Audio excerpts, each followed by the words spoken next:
How you doing? I'm Dre from Zero Dark Defense, and you're watching an interview with All Day Entertainment.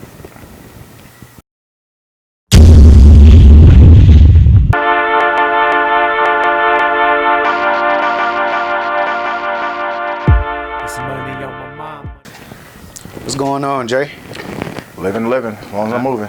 I want to thank you for coming to the show, the interview. You're the second guest, so I want to thank you for being here. So we're gonna get into talking about your Zero Dark Defense class that you have for the concealed carry. So if you can, just tell us a little bit about your class and what do you provide within the class? Sure. Well, first of all, thanks for having me. So one of the things that I provide is the North Carolina Concealed Carry Handgun Certificate. So I don't actually give you the permit, but I do give you the certificate that you can take to your local sheriff's department, regardless of what county you live in, and you can go to them, and then you could start the process for the permit. The course is an 8-hour course, and that same course date we facilitate making sure that we get you to the range after you've passed your written test, and that's it, pretty much it in a nutshell. Where are you originally from? So originally I'm from Brooklyn, New York. Brooklyn, okay. Yep, Planet Brooklyn, yep. Okay. And is there, like, being that you do this class, have you seen like a lot of violence, like gun violence coming up? So yeah, you know, I mean, traditional story from the projects. Grew up in a pretty not so great, but really not so bad neighborhood once you got to know certain people. And but there in New York, you know, of course you can't carry a handgun, right? You know, legally anyway, but you can't. So it's a little different. So what made you want to start like a concealed class? Honestly, I'm really good at shooting. So through my experiences, both between the Marine Corps, doing some SWAT stuff for about 7 years, working for the state, I developed a really good niche because I never shot before. So having never done it, I didn't have any bad habits, and I just did really well, and I excelled at it. So it's something that I felt there was a need for years before I started it, but I just didn't have the proper, you know, tools and discipline to get it off the ground. Right. And I hear you say you mentioned the Marine Corps, so you do have a lot of military background? Yes. So I've got 10 years active duty in the Marine Corps. The first 8 were in infantry, and then the last 2 I was in the air wing. Then I left, became a correctional officer / special operations team response member, and then I went to the military MP side of it for the United States Army. So I'm still doing that. So I'm like on year 24 right now. And how long have you been doing the classes so far? Like how many years? Or? So the concealed course for the state of North Carolina, I've been teaching for just over a year. So I'm actually going to hit my 1-year anniversary for the legal aspect of the company this coming November. But prior to that, I've been an instructor in firearms realm from the military since like 99, 2000. Okay. For the people who don't know, to the listeners and the viewers, can you kind of explain to them how your class do work? So basically, we show up promptly at 9 o'clock. We'll teach constitutional law, statutory law. There's a 2-hour mandatory time, portion of law that has to be taught. Then after that, we'll discuss the legal aspects of the North Carolina laws as it pertains to firearms, concealed carry, places that you can go, reciprocity with other states, so on and so forth. And I'm stressing legal because a lot of times people want to go into the moral aspects of law and what you should be able to do versus what the state says you can and can't do. I can't argue with a person's morals because those are things that they can do, but at the end of the day. So once that part is done, we get done with the legal aspect of the class. Then we move it over to the law enforcement range that I take everyone to, and we shoot the course from there. So the state requires a 30-round minimum. I teach a 40-round minimum, and I'm allowed to do so as the instructor because since I'm putting my name on it, I'm going to make sure that the person I provide a certificate to can actually shoot versus, we just got out there and you shot anywhere. I believe that a miss could be a child in a car seat somewhere, or grandma sitting in the house watching her favorite soap opera. And if you miss, indiscriminately because you're not trained to shoot well, then you've got to own that bullet. So I kind of require a little bit more than what the state wants, and we're allowed to have that flexibility. It's pretty much like you really shouldn't fail. It's like you really, I know it's really on you, but you really give the chance to really make sure that you get past it. Well, so the written portion itself, honestly, is a lot of common sense, right? Yeah, right. However, common sense isn't a common virtue. Everyone's level of common sense is different, and sometimes people convolute the morality of a question for the legalities of the question. So I think it's better to just facilitate making sure that people understand what the state requires. So in teaching any other aspect, we could be like regular teachers and say, hey, no, you failed, or we could say, hey, let's think about this for a second. Right? Maybe I didn't explain it properly, or maybe the question, you didn't digest the question right because I read it instead of you reading it. So there's just, those are some of the options that, again, I'm afforded that flexibility. And then I also offer, like you might have witnessed, I offer the 2 opportunities to pass. So if you don't pass my way of the 40 rounds, I give you the state way of the 30 rounds, because if you pass the state minimum, I can still issue that certificate because you've still done what the state requires you to do.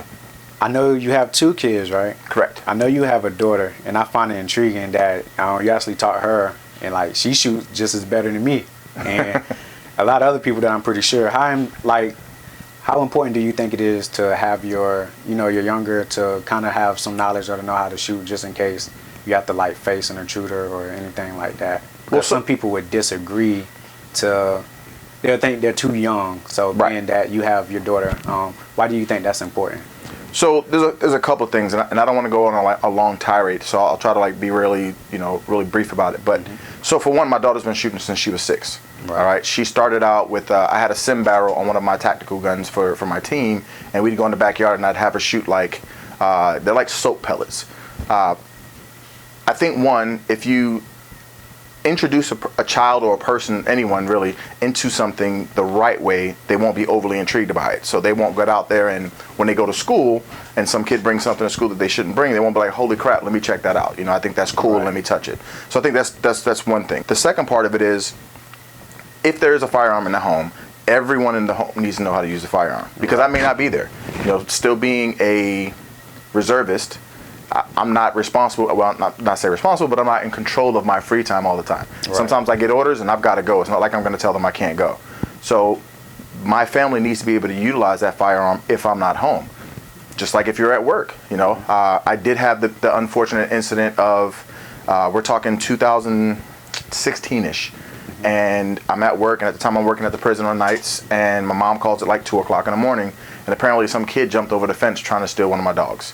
So the dog ran him up in the tree, and I hightailed it 23 miles from the prison I was working at the time to the house in a small Honda Civic rust bucket, trembling in the car the whole way. And my mom was too afraid to use the gun, but and it took me over 20 minutes to get home. The police department is 9 minutes from the house up the road, and they hadn't gotten there yet. So I don't believe that. Whereas I do believe in law enforcement, but they're reactive and they can't be everywhere at all times. So if that situation had taken a different turn, and he wasn't there to steal the dog, but to break into the home, everyone in the home needs to be able to utilize the tool, to the proper ways. Now, this is one thing I have trouble with. Can you tell the people and the listeners, people who don't know much about firearms and guns, why is it important to clean it? Because that's one thing that I lack. I rarely clean mine. So why is it important to clean it? So if I could give it a really good analogy, if you let the corrosion build up on your car batteries, your car going to start, right? It might not. But do you want to take that gamble with a firearm if you are carrying that firearm on a daily basis to protect yourself? Do you want to take that gamble when that person might break in at 2 o'clock in the morning and you go to pull your firearm and you don't really know if it's going to go off or not? Right? So you want to make sure that you've done everything that you can to ensure that you have a perfectly working tool. And that's literally what it is. It's a tool. It's a tool that needs to be functioning when you use it, not intermittently and, it might work today. That's not what you want.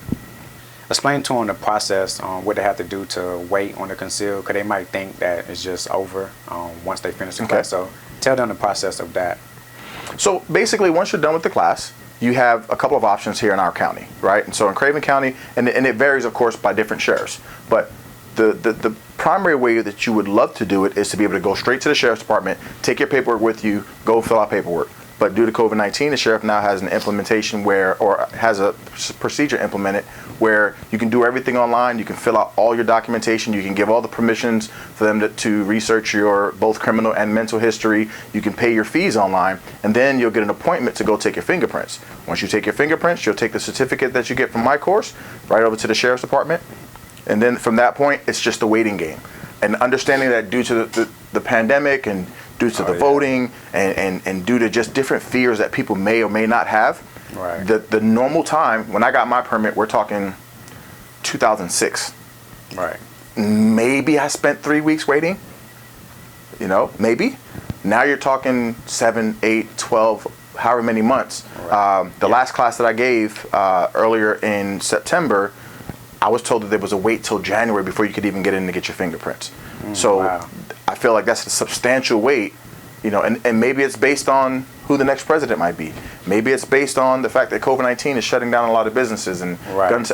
I'm not really sure, you know, what controls that, but that's unfortunately where we are right now. Right. 'Cause I know before COVID, I had to wait about 60 to 90 days, I believe. But that was before COVID came and everything. But I did definitely get mine, and it like you say, it was a waiting game. So for people that is listening, you do have to wait for sure. Right. So, but just to keep in mind, you're waiting specifically for the concealed permit. Right. You can still go out. You can still buy yourself a permit to purchase a firearm. Take that permit to your local firearms dealer that you want to purchase from. Buy your firearm. Wait 5 to 7 days or whatever that company's policy is, and then take home a pistol after that. You're just waiting to be able to conceal it. So you can still open carry at all times. You know, and of course, just like it says in the rule book, you can conceal on your own property. Right. Without a permit. So. And I must say, your class, it really is important, because when I took it, I actually learned a lot. I learned where to carry, where not to carry. So it is a difference of knowing what property you can use it on and what not. So I think that information really is valuable. So I actually did learn a lot. So I do want to thank you. It definitely helped me a lot, and I'm glad I got it. And I want to ask you the last question before we get out. From Dre's perspective, why do you think it is important nowadays to have a concealed license? I'm gonna change your question a little bit, right? Okay. It's not important nowadays. It's always been important. Right. Okay. So people are carrying pistols because they are. I'm not gonna go into you're right, you're wrong. People are carrying pistols. Right. Period. So if you want to continue to be able to do it the right way, it's best to get your permit. Right. Whether they go through me, you know, a couple other buddies that I have that are doing it, it doesn't matter to me who you go through to get it. But getting it is the important thing. So if you're driving a car, you eventually get stopped for whatever reason, and then they find out that you don't have a license or you don't have insurance. And that just creates a multitude of problems later on. Right. You don't want to get caught carrying a firearm improperly, without the proper information or proper documentation. Whether it's, you know, you could get shot and killed, or you can go to jail. And the reason why I did that, this is obviously the most important thing that you don't want to have happening. And this right here, you're just going to have to deal with for however long you're dealing with it. We don't need that. You know, if you want to be home with your families, if you're saying that you're carrying because you want to protect yourself, then do it the right way. If you want to be home with your families and have that opportunity when you're with your family and you're outside the home and you still want to be able to protect yourself, do it the right way. So to me, it's always been important. It's a privilege. I don't get into the whole Second Amendment, it's a right, America, and all that good stuff. Right. It is a privilege because you have to apply for it, you have to pay a fee for it, and you have to pay a fee to continue to get it. But it's worth it if you want to do it the right way, and it's worth it if you want to be able to continue to do it without having to look over your shoulder. Well, all right, Dre, man, I appreciate you for coming up, explaining to the people what it is that you do. All right. Look like you have a symbol on your shirt right now. Oh yeah, I'm breathing life into myself. You know, I can't expect anyone else to do it.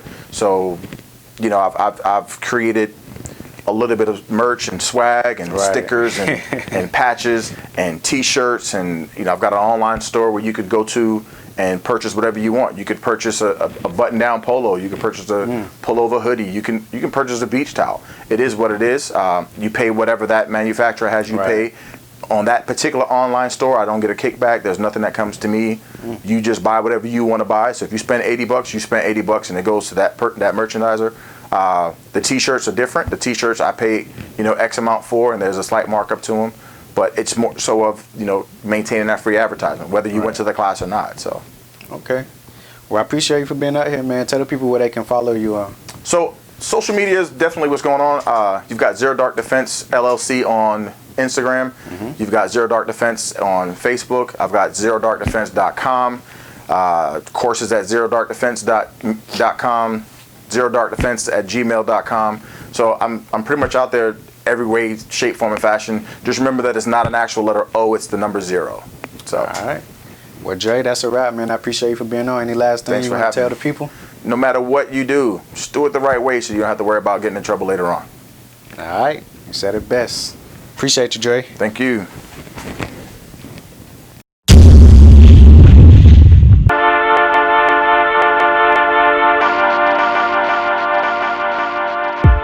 money on my mind.